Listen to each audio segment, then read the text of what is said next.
Hi everyone, this is Sana and I hope you all are doing well. आज जो है ना वो मेरा डे ज़ीरो है। डे ज़ीरो से मतलब क्या है? डे ज़ीरो का मतलब ये है कि आज मैं थोड़ा सा आपके साथ अपनी जो आगे की जो स्ट्रैटेजी है वो डिस्कस करूँगी, क्योंकि मैंने कुछ भी पढ़ाई स्टार्ट नहीं की है सीजीएल के लिए। जो है कि मेरी पढ़ाई काफ़ी टाइम से रुकी हुई है और जो प्रॉपर जो मैं अब पढ़ाई स्टार्ट करूँगी वो मैं कल से स्टार्ट करूँगी। तो आज तो मैं थोड़ा सा ओवरव्यू दे देती हूँ कि मैं क्या क्या किस तरीके से चीज़ें करूँगी। तो सबसे पहले ना बहुत सी चीज़ हमारे माइंड में ये होती है कि एग्ज़ाम कब तक होगा। तो देखो, डेट तो मुझे भी नहीं पता है और डेट तो किसी का तो मुझे कुछ भी नहीं है आइडिया है अभी। बट हाँ, एक मंथ का मैं आइडिया आपको दे सकती हूँ कि ये एग्ज़ाम ना सितंबर से पहले नहीं होगा, सितंबर 2026। तो आप ना एक ओवरव्यू मतलब आप ऐसे ले सकते हो कि ना कि ये सितंबर के स्टार्टिंग में एग्ज़ाम स्टार्ट, मिड सितंबर तक होगा ये एग्ज़ाम। बट फिर भी ना आप अपनी तैयारी, और मैं भी यही मान के चल रही हूँ कि सितंबर में स्टार्ट होगा एग्ज़ाम। तो मैं 1 सितंबर इसको मान के चल रही हूँ, ठीक है। तो अभी भी हमारे पास ना 50 to 60 डेज़ हैं एंड इसमें क्या हो जाएगा। हाँ बिल्कुल, एक सही स्ट्रैटेजी के साथ आप ना इतने दिनों में सीजीएल के प्री को क्वालिफाई अच्छे से कर सकते हो।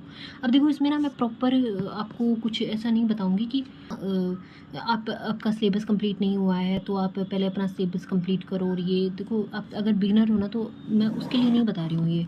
ये चीज़ें हैं कि जब अब हम लास्ट के 2 मंथ्स में ना क्या क्या चीज़ें कर सकते हैं, तो मैं उस पर बात करूँगी। और मैं स्पेशली मैं ये भी नहीं कह रही हूँ कि ये आप चीज़ें फॉलो करो। मैं जो आगे की अपनी जो जर्नी है ना, मतलब सीजीएल का जो आगे का मैं स्टार्ट करने वाली पढ़ाई, वो मैं किस तरीके से करूँगी मैं वो आपको थोड़ा सा बता देती हूँ। पहले तो ना मैं मैथ्स का छोड़ो, पहले मैं सबसे पहले ना आपको रीजनिंग का बता देती हूँ, क्योंकि ये ना बहुत ही एक ईजी सब्जेक्ट है जो जहाँ पे ना मतलब यहाँ पे तो किसी के नंबर ना कटने का कोई चांस ही नहीं है। ये अगर अगर ये आपकी अगर वीक है ना, तो भाई पहले इसको, सबसे पहले इसको जल्दी से जल्दी इसको 10 से 12 दिन में इसको करके और ख़त्म करो, ठीक है। मतलब इसमें ना आपके कहीं भी एक मार्क्स भी कटना नहीं चाहिए। ये ऐसी सब्जेक्ट है, ठीक है। यहाँ पे ना लोग 100% जो है वो मार्क्स गेन करते हैं, ठीक है। इसको उठाऊंगी अभी एग्ज़ाम से 15-20 दिन पहले, ठीक है। 15 to 20 days बिफोर, ठीक है। तो इसको तो मैं अभी तो मैं इसको नहीं करूँगी कुछ भी। और जब मैं करूँगी तो मैं क्या करूँगी इसमें सिंपल सा है। मैं उस टाइम पे 2 सेक्शनल मॉक, 2 होंगे, 3 होंगे, 4 होंगे, जितने भी होंगे ना, मैं मतलब भर भर के इसके मॉक्स लगाऊंगी और मॉक से ही मैं इसको कवर कर लूँगी। 10 से 15-20 दिन पहले मैं इसको उस करके और फ्री करूँगी, ठीक है। इंग्लिश में क्या है ना, नॉन नेगोशिएबल बता रही हूँ। इंग्लिश में रीडिंग मस्ट है, मस्ट। इसको अगर आपने नहीं करी है ना तो प्लीज़ स्टार्ट करो, कोई भी बुक रीड करो, है ना। या फिर जो मैं जहाँ से करती हूँ ना, मैं क्या करती हूँ कि मैं इंग्लिश माध्यम, एक चैनल है टेलीग्राम पे, इंग्लिश माध्यम, ठीक है, इसका नाम ही यही है, इंग्लिश माध्यम एडिटोरियल की, है ना। इनका पेड भी है कुछ, बट मैं वो यूज़ नहीं करती हूँ। मैं फ्री में ही इनका जो पीडीएफ होता है मैं वो यूज़ करती हूँ। उसके साथ में ये ऑडियो भी प्रोवाइड करते हैं मैम की। तो आपको ना रीडिंग किस तरीके से करनी है, उसमें आपको कुछ भी जैसे वोकैब वगैरह लिखनी नहीं है, वोकैब वगैरह लर्न नहीं करनी है, कुछ नहीं करना है। उसमें जो वोकैब दी हुई है ना, उनको जस्ट आपको यूज़ करना है सेंटेंस के अंदर। जहाँ भी वो वोकैब आ रही है उन वोकैब को पढ़ के उनका मीनिंग निकाल के और आपको सेंटेंस का मीनिंग निकालना है, ठीक है। बस इतना करना है। रीडिंग में जस्ट रीडिंग ही करनी है, आपको कुछ नहीं करना है इसके अलावा। उसके अलावा ये लास्ट में 25 क्वेश्चन भी देते हैं। मैं तो लगाती हूँ, वो आपको भी लगाना हो तो आप लगा सकते हो, नहीं तो आप जस्ट रीडिंग करके उसको छोड़ सकते हो। इसका मेन पर्पज़ है ना, एक तो फोकस सबसे पहले, और दूसरा जो है कि आपके माइंड को ना जो आरसी करने की जो है ना, वो आरसी आपके इजीली होने लगेंगे। आपका सबकॉन्शियस माइंड में ना वो चीज़ें जो रीडिंग है ना वो अच्छे से इतना बैठ जाएगी कि फिर आपको ना ग्रामर के भी कोई रूल्स वगैरह ज़्यादा रटने का कोई ज़रूरत नहीं पड़ेगा। फिर आपकी जो पूरी इंग्लिश है ना, पूरी इंग्लिश वो आप रीडिंग के बेस पे सही कर सकते हो, ठीक है। अगर पहले कभी रीडिंग की ही नहीं है तो उसके लिए देखो थोड़ा सा मुश्किल होगा, बट रीडिंग जो है ना मस्ट है, ये आपको करनी ही करनी है। तो यहाँ से आप रीडिंग कर सकते हो। उसके अलावा आप कोई भी बुक के जो है 15 से 20 पेज आप ना डेली पढ़ने का आदत डालो, डेली पढ़ो इनको, आदत डालो, मतलब आपको ना कोई वो नहीं निकालना है, मीनिंग नहीं निकालना है, कुछ नहीं करना है, आपको जस्ट रीडिंग की आदत डालनी है, जिससे आपका माइंड ना थोड़ा रीडिंग का हैबिचुअल बने। और फिर वहाँ पे आप जब देखना एग्ज़ाम होगा ना, तब आपको इसका बेनिफिट दिखेगा वहाँ पे। इसके साथ ही इसमें ना इसके भी मैं 2 सेक्शनल मॉक डेली लगाने हैं। अगर 2 भी नहीं लगेंगे ना तो 1 तो डेली लगाना ही लगाना है। और इसके साथ ही जो भी मतलब जहाँ भी जिस भी पोर्शन में आपकी दिक्कत हो ना, जैसे लाइक वो एरर हो गया, एरर हो, सेंटेंस इम्प्रूवमेंट हो, फिलअप्स हो, जो भी वो कैब हो, जहाँ भी मतलब आपकी दिक्कत है ना, उन एरिया को पकड़ो और उनके ना क्वेश्चन प्रैक्टिस करो। और ये क्वेश्चन कौन से क्वेश्चन प्रैक्टिस करने हैं? वही PYQ, सभी का सॉल्यूशन है PYQs, सिर्फ PYQ सॉल्व करने हैं, ठीक है। आपको इसमें क्या करना है, मैथ्स का भी नॉन नेगोशिएबल कैलकुलेशन मस्ट है भाई, मस्ट। मतलब 30 मिनट तो इसको देना ही देना है। मतलब 30 भी नहीं दे रहे हो ना आप, अपने अकॉर्डिंग 15 से 20 मिनट तो आपको उसको डेली देना ही देना है। और ये डेली करना है, डेली, ठीक है। अब कैलकुलेशन के अंदर भी आप क्या क्या कर सकते हो ना, जैसे कि जो है स्क्वायर हो गए, क्यूब, टेबल्स, एडिशन, सब्ट्रैक्शन, ठीक है, मल्टीप्लिकेशन।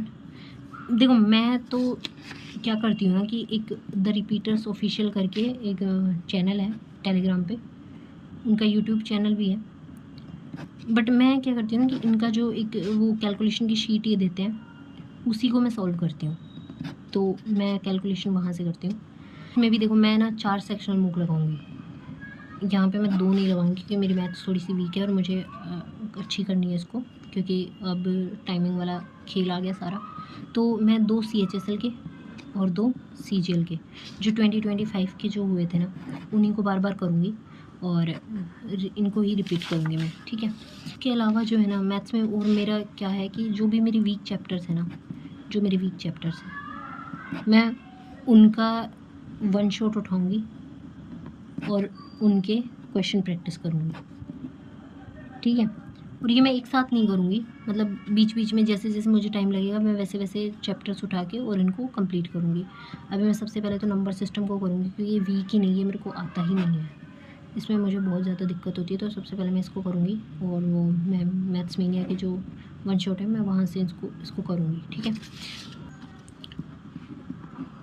जीके में हमें क्या करना है, जीके में देखो मैं क्या करने वाली हूँ ना कि मैं अभी एक वीक सभी सब्जेक्ट को दूंगी। और वो एक वीक किस तरीके से होगा कि जो PYQ सीरीज़ है ना सर की, PYQ 6 परमार सर की, मैं उसको करूँगी। इसके साथ ही मैं थोड़ा निट्टो के लेक्चर देख के उनको मॉक में अप्लाई करूँगी, क्योंकि मैं 2 सेक्शनल मॉक लगाऊँगी, तो मैं वहाँ पे निट्टो की हेल्प लूँगी और मैं निट्टो के लेक्चर से जो है मॉक में डेली उनको अप्लाई करके देखूँगी। देखो मुझे हेल्प करता है, ये डिस्प्यूटेबल है।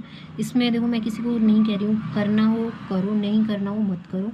मेरे को अच्छा लगा, मेरे को इससे हेल्प मिलती है इसलिए मैं करती हूँ, इसलिए आपको भी ठीक लगे तो आप कर सकते हो, ठीक है। तो और मतलब ये नहीं करना हो ना आपको, तो आप सेक्शनल मॉक लगाओ और वहाँ पे ना अपना क्वेश्चन को तुक्के लगा लगा के देखो कि आप कहाँ पे कितना सही जा रहा है। एजुकेटेड गैस लो और उसको कर करके देखो, ठीक है। इसके अलावा जो भी इम्पोर्टेंट जो भी चैप्टर्स होंगे ना जीके में, मैं उनको भी इनके साथ ही करूँगी। मतलब हर एक सब्जेक्ट के जो भी इम्पोर्टेंट जो भी टॉपिक्स हैं, टॉपिक्स जो होंगे ना, वो भी मैं इसी के साथ ही करूँगी। और इसके साथ में स्टैटिक के भी कुछ जो इम्पोर्टेंट टॉपिक्स हैं वो उठा के, जो भी 6-7 टॉपिक जो भी स्टैटिक के हैं वो भी मैं इन्हीं के साथ करूँगी। इसको भी मैं पूरे टाइम ये चलती रहेगी साथ साथ ही। और बची करंट अफेयर्स और साइंस। तो साइंस में देखो मैं बता देती हूँ मोटा मोटा, बायो, फिज़िक्स और जो केमिस्ट्री है। तो केमिस्ट्री में सिंपल सा पीरियोडिक टेबल में करूँगी, है ना, क्योंकि देखो टाइम कम है और हमें ना वहाँ पे अपना एफर्ट डालना है जहाँ से हमें नंबर ज़्यादा मिलेंगे, ठीक है।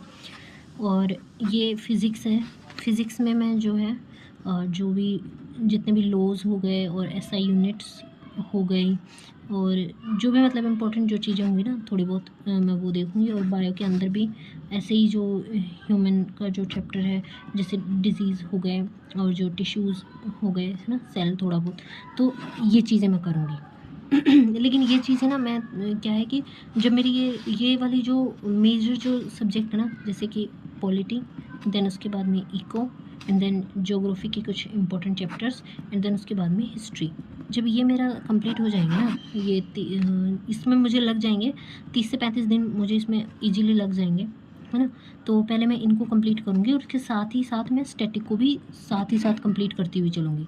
और रही जो है करंट अफेयर्स, इसको जो है एग्ज़ाम से पहले हम उठा लेंगे, 20 से 25 दिन पहले इसको भी हम उस तरीके से देखेंगे, है ना।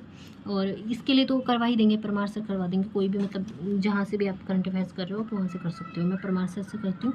तो मेरा जो मैं हालांकि मैं हिंदी मीडियम से हूँ, बट जो है कि मुझे सरकारी समझ में आता है पढ़ाया हुआ, तो मैं वही पढ़ती हूँ, ठीक है।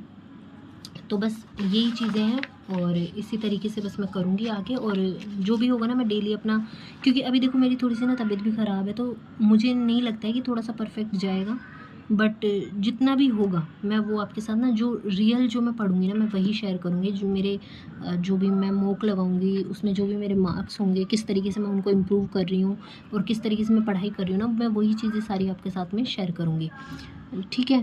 तो या ऑल द बेस्ट।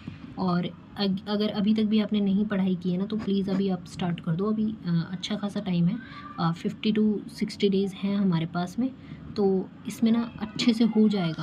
आप करोगे ना तो हो जाएगा चीज़ें, ठीक है। देखो परफेक्ट हो या नहीं हो मुझे नहीं पता, बट मैं अपने आप से जो मैं कमिट करूँगी, जो मैं अपने आप को जितना मैं ग्राइंड कर सकती हूँ ना, मैं उतना ग्राइंड करूँगी, ठीक है। इसके साथ ही ना जीके में मोस्ट इम्पॉर्टेंट जो चीज़ है कि कुछ भी पढ़ने से ज़्यादा ना आपको रिवीजन पे ज़्यादा ध्यान देना है, ठीक है। तो ये आपको मस्ट है, मस्ट मस्ट मस्ट है ये।